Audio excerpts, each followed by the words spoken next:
السلام عليكم حبايبي، واهلا وسهلا فيكم. فيديو اليوم هو عن تسنير الجبنة وتقطيعها وحفظها. اول شي انا عندي صينية تشط. الشي اللي بدكم تحطوا فيه الجبنة رشيت بأرضيته ملح، طبعا لازم يكون ملح صخري، وراح نقطع الجبنة. طبعا هاي الجبنة حلوة ما فيها ملح ابدا،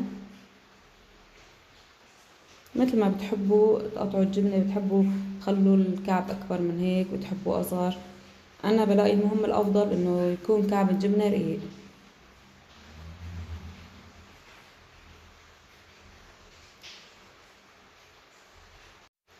كل ما بنقطع شوي من الجبنة بنرش كمية منيحة من الملح.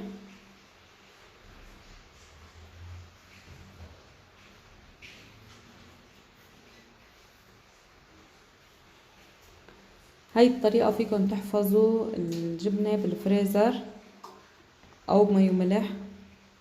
مثل ما شايفين عم بقطع الجبنة وبرش ملح، بنرش بكمية وفيرة يعني حتى تتملح الجبنة وتطلع المي اللي بقلبها كلها. بنتركها من 2 ل3 ايام، وبنروح وبنجي بنحرك الجبنة من قلبها لحتى كلها تتعبى ملح، لحتى ما تلزق ببعضها وتعذبنا وقت بدنا نغليها. من قلبها تقليب مثل ما انكم شايفين بالفيديو.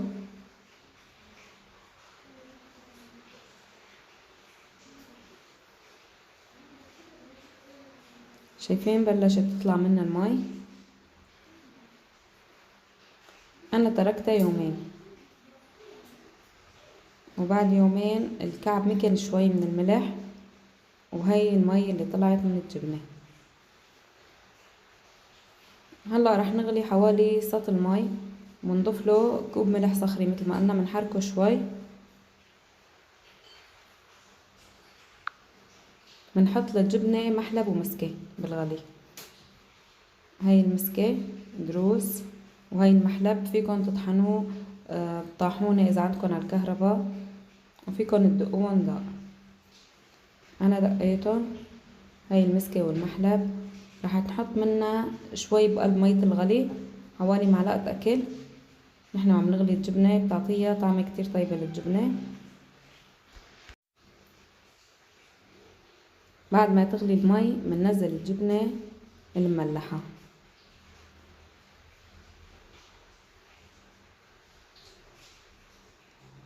وبنترك الجبنة حوالي ربع ساعة لحتى تغلي 3-4 غلوات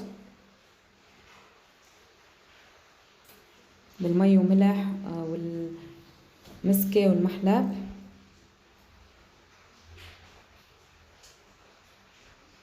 شايفين هون الجبنة غلت عنا. رح افرجيكم طراوة كعب الجبنة بعد ما غلى.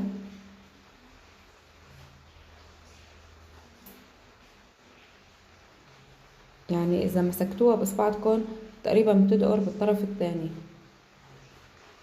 بعدين بنطالع الجبنة بنصفيها منيح من المي، وبنحطها بشي لحتى تبرد.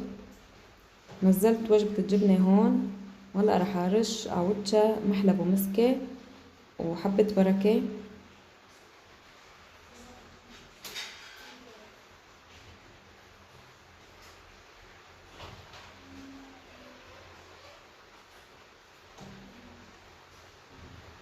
وبنكبسها بشي لحتى تلزق حبة البركة على الجبنة.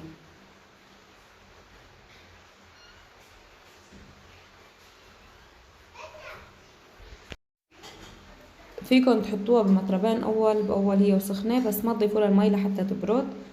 وانا تركتها لحتى بردت وعبيتها بمطربانات، والمي اللي غليت فيها الجبنة كانت باردة، كتيتها فوق المطربين. اذا بدكم تحفظوها لفترة طويلة حطوا عوجها قماشة او منديلة ورشوا عوجها ملح، واول فترة خلي عينكم عليها لان المنديلة رح تسحب السمنة اللي بقلبها والدسم لحتى ما تتغير طعمتها.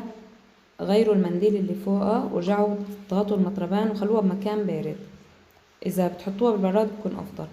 طبعا نفس الطريقة فيكن تعبوها بأكياس، تحفظوها بأكياس المونة بالفريزر. وهيك صارت الجبنة جاهزة. ان شاء الله الطريقة تكون عجبتكم، وما تنسوني من دعمكم، ما تنسوني من اللايك والاشتراك بقناتي، وما تنسوا تضغطوا على زر